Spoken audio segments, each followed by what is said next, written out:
Hello everyone, আজকের recipe খুবই মজাদার হতে চলেছে, তাই স্কিপ না করে ভিডিওটা দেখে যাবেন। তো আজকে আমি শেয়ার করব কম খরচে কিভাবে পারফেক্ট ল্যাংচা আপনারা বানিয়ে ফেলবেন বাড়িতে, যাকে বলে জলের দামে ফলের রস। তো আজকের ল্যাংচার মিষ্টিটা আমি বানাবো মিষ্টি আলু দিয়ে, মানে অনেকে বলে থাকে রাঙা আলু। হ্যাঁ বন্ধুরা, ঠিকই শুনেছেন, রাঙা আলুর মিষ্টি। খেতে কিন্তু দুর্দান্ত হয়, একবার ট্রাই করে দেখবেন। সববার প্রথমে এখানে আমি নিয়েছি রাঙা আলু বা মিষ্টি আলু 250 গ্রাম। ভালোভাবে ধুয়ে নিয়েছি আর কেটে নিয়েছি। এগুলোকে জল দিয়ে কুকারের মধ্যে 2 সিটি দিয়ে সেদ্ধ করে নেব। এখানে কিন্তু লবণ ব্যবহার করবেন না, শুধুমাত্র 2 সিটি দিয়ে জল দিয়ে সেদ্ধ করে নিতে হবে। এরপর সেদ্ধ করে নিয়ে একটা প্লেটের মধ্যে এগুলোকে আমি তুলে নেব। কুকার থেকে যখনই সম্পূর্ণ হাওয়াটা বেরিয়ে যাবে তখনই কিন্তু এগুলোকে জল থেকে তুলে নিতে হবে। জলের মধ্যে রাখবেন না, তাহলে কিন্তু আলুর ভেতরে জলটা ঢুকে যাবে আর খেতে ভালো লাগবে না, আলুটা প্যাচ প্যাচ করবে। এরপর ঠান্ডা হয়ে গেলে খোসাটাকে ছাড়িয়ে নিতে হবে। সবগুলো আলু থেকে আমি খোসা ছাড়িয়ে নিয়েছি।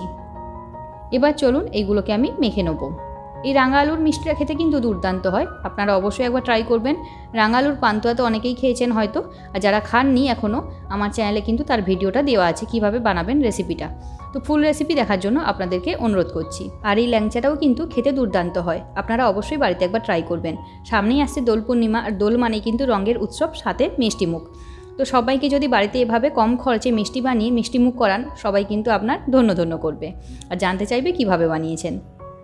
তো এখানে আমি আলুটাকে গ্রেটার দিয়ে প্রথমে গ্রেট করে নিয়েছি, তারপর মেখে নিলাম। এতে কী হবে, আলুর মধ্যে কোনো দানা থাকবে না। হাত দিয়েও মেখে নিতে পারেন, তবে খেয়াল রাখবেন যেন কোনো দানা না থাকে। সবথেকে বেস্ট আমার কাছে যদি গ্রেটার দিয়ে গ্রেট করে নেন। এরপরে চলুন একটা চিনি শিরা আমি রেডি করে নিচ্ছি। এখানে যতটা চিনি দেবেন ততটাই কিন্তু জল দিতে হবে। 1 বাটি চিনিতে 1 বাটি জল দিয়েছি, আর 2টো এলাচ থেতো করে দিয়ে দিয়েছি। ভালোভাবে চিনি শিরাটাকে ফুটিয়ে নেব। যখন চিনিটা গলে যাবে তারপর 2 মিনিট ফুটিয়ে নেব। একটুখানি কালারের জন্য দিয়েছি ফ্রুট কালার, আপনারা চাইলে এবার এটা নাও দিতে পারেন। এরপর চিনি শিরাটা যখন একটু ঘন হয়ে আসবে তখনই কিন্তু নামিয়ে নিতে হবে। খুব বেশি ঘন কিন্তু এখানে করা যাবে না। আর ঢাকনা দিয়ে ঢেকে রাখবেন যাতে এটা ঠান্ডা না হয়। চিনি শিরা তো এখানে আমার কমপ্লিট হয়ে গেছে। এবার চলুন পরের প্রসেসে যাই। আলুটা আমি মেখে রেখেছিলাম, তো এর মধ্যেই দিয়ে দিচ্ছি আমি 2 চামচ ভরে ময়দা।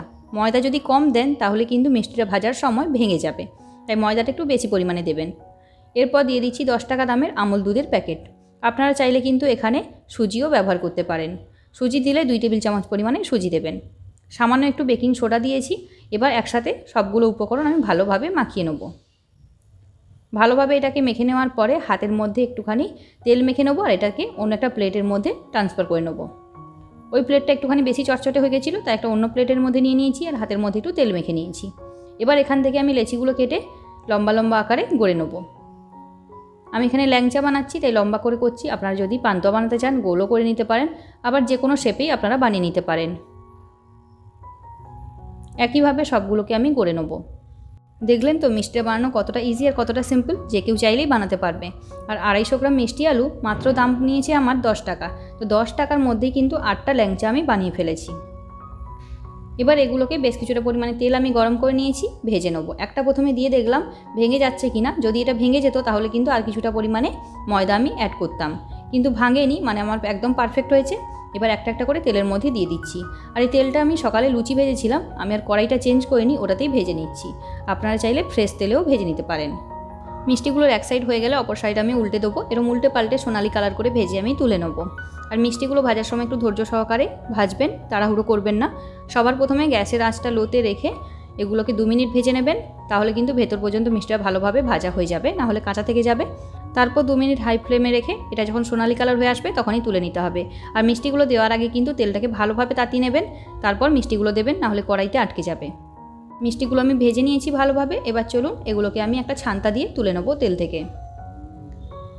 আপনারা কিন্তু বাড়িতে অবশ্যই ট্রাই করবেন, আশা করছি আপনাদেরও ভালো লাগবে খেতে। আমার তো এটা ভীষণ ভালো লেগেছে, তাই আমি বাড়িতে বানিয়েই খাই, দোকানে আর কিনি না। তাহলে দেখলেন তো কম খরচে পুষ্টিকর খাওয়ার, মানে যাকে বলে জলের দামে ফলের রস।